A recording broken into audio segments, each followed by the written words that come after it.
Sebastian Culligan writes, in horror, vampires, werewolves, and zombies are done to death, but why aren't there many scary mummy films? Because there's not a lot of talking with them. You know, they can be scary for sure, and they've been done. But the problem is that you go against the lore if one of them starts talking, and I know they did that with the mummy. But wait, is he talking? No, get him out. Get him out. Mummies That's can't not talk. an official mummy. He's opening his lips. Well, I think the problem with the mummies is that I think you could do a great mummy film because there's so much history with ancient Egypt and the fact that they used to do this and they believed that there was so many things going on in the afterlife. However, when you reboot a franchise and you make it more of an action Indiana Jonesy kind of ripoff than a horror film, that's going to bury you for a little while. However, what we were talking about earlier is that you can take franchises and you can either reboot them or you can say, you know what, those last two movies didn't even exist. I am ready for another mummy film that is a horror movie because you can have a villain that doesn't talk at all. Michael Myers, somebody like Jason, somebody like that. Sure. It can be done, absolutely. But I just think as far as why they haven't been done a lot, that's one of the challenges. Like you said, you want to see a really good one made. You can throw a lot of vampire ones out there because there's so much personality in vampires for sure that you can, and they can be overdone, and they have been. Same thing with Wolfman and stuff.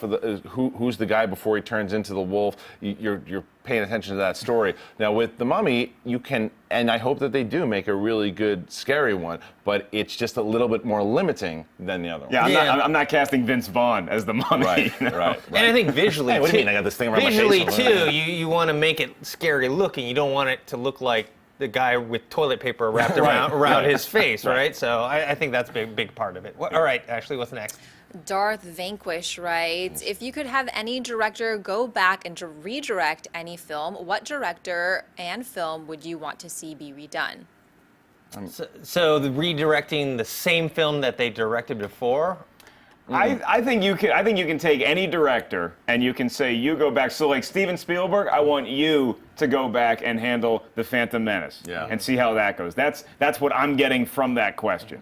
Yeah. I don't know if he's asking for the same director to redirect his own movie. You just get a mulligan. Well, yeah, like let's say George Lucas goes back and redirects the prequels. You can't take Steven Spielberg and move him there. Like what director that has already done a movie that you thought he could have done better? A better job. Fine. In my world, I can put Spielberg with Phantom Menace, and my mummies are going to talk. I'll give you a Spielberg one. I have him redo 1941. I think he could probably with some actors today. Yeah.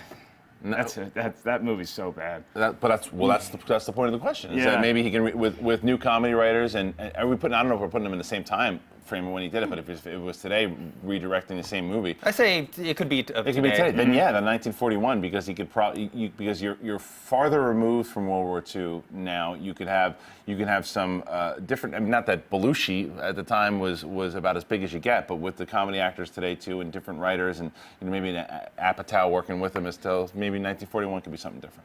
Yeah, I think I might give John Carpenter. I think it's a classic film, but I think Escape from New York. If you could redo that today, I'm looking at a film that didn't quite. It was a little bit too ambitious for the effects of its day, and if you could redo something like that and do it in the modern day with that character, I think that might be an interesting film to revisit. I'm not sure. I mean, this one's a tough one because if you're thinking about, I guess it would be George Lucas redoing the prequels.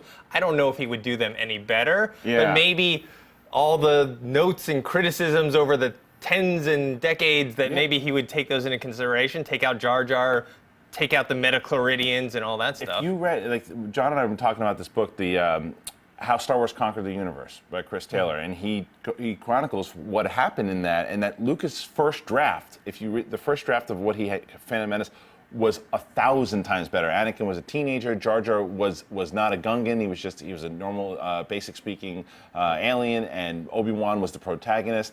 All the stuff that was going. So I would like to see him do that version, or go through a few different drafts and hit number 5 and listen to his friends. Like that book is fascinating. Read it. Oh, you know what I got? I'm busy having Spielberg do Phantom Menace when we could have Spielberg do Indiana Jones 4 again. There you go. That's the movie. That's why the question was written. Let's get in the time machine. All right, what's next? Thomas D. writes, what genre would you like to see Christopher Nolan tackle next?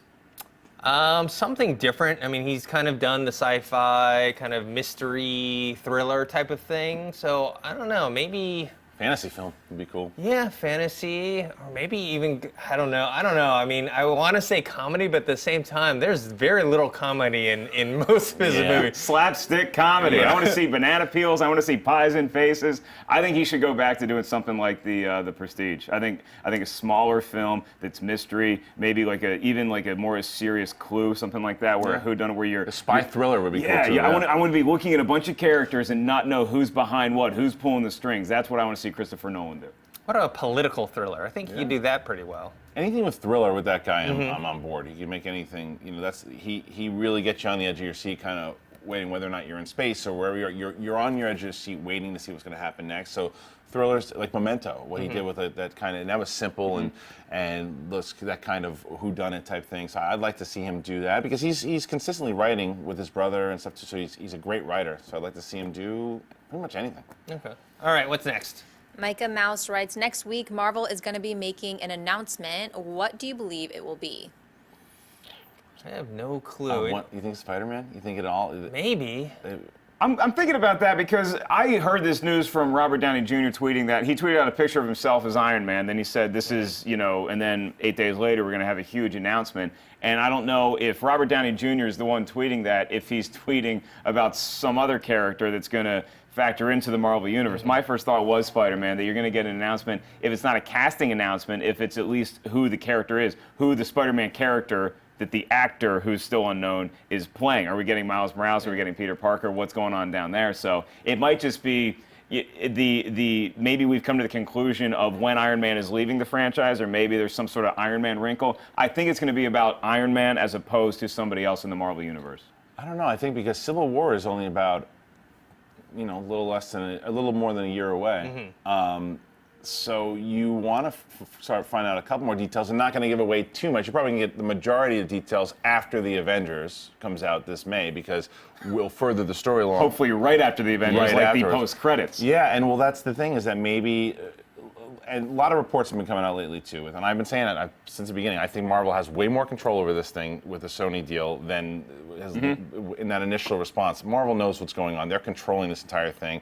Don't be surprised if there was something that was shot beforehand.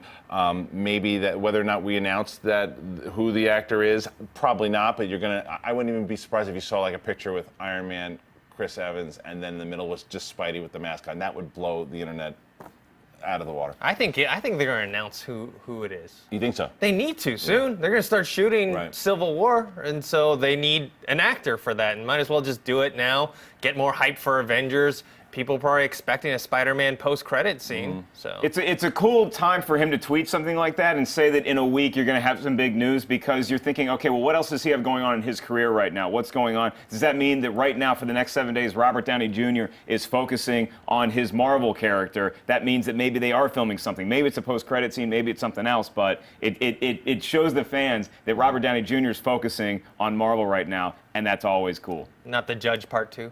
That's right. And shout out to Micah Mouse. That dude is a AMC diehard. Oh, yeah.